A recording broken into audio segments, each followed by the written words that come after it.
किसी को भी रेटिनल डिटैचमेंट हो सकता है। कि लोग फ्लैशेस एंड फ्लोटर्स की बात करते हैं, तो असल में इसका मतलब क्या है? जैसे वो अंधेरे कमरे में जब जाते हैं तो कहीं पे एक लाइट चमक रही है कि बहुत सारे जैसे काले काले स्पॉट्स या फिर वाइट स्पॉट्स। किसी को रेटिनल डिटैचमेंट हुआ है तो इसके रिस्क फैक्टर्स क्या होते हैं?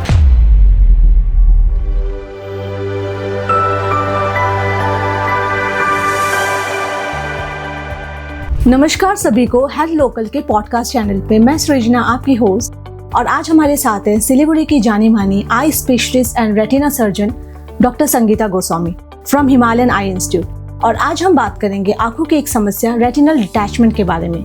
तो चलिए शुरुआत करते हैं।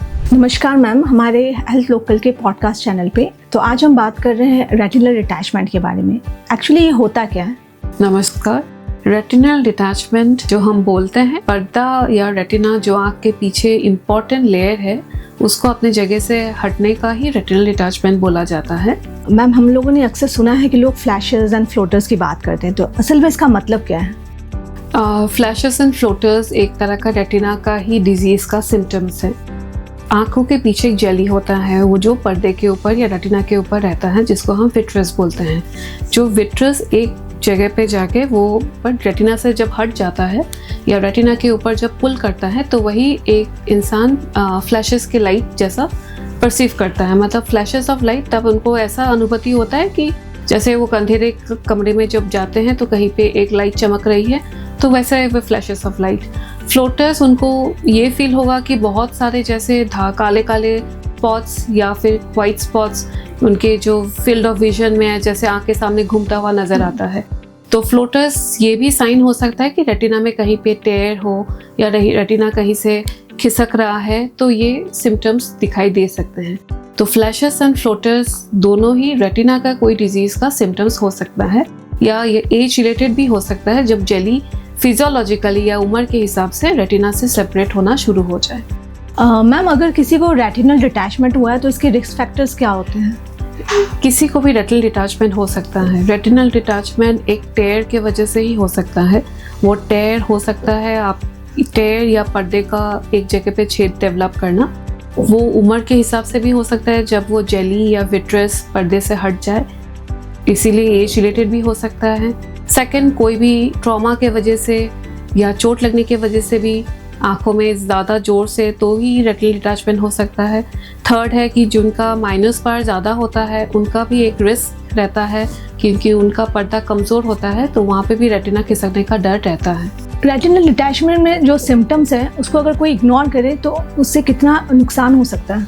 रेटिनल डिटैचमेंट में फर्स्ट तो एक है कि किसी भी पेशेंट को अगर फ्लैशेस ऑफ लाइट हो या फिर फ्लोटर्स की कंप्लेन हो, फ्लोटर्स मतलब या काला धब्बा या कोई भी स्पॉट, पैचेस ऑफ स्पॉट्स अगर कहीं पे भी दिखे, तो ये सब अगर सिम्टम्स किसी को दिखे तो उनको तुरंत एक बार रेटिना एग्जामिनेशन करनी चाहिए, क्योंकि रेटिना में अगर टेयर हो तो हमें लेज़र करके उसको बचाना पड़ेगा ताकि रेटिनल डिटैचमेंट नहीं हो।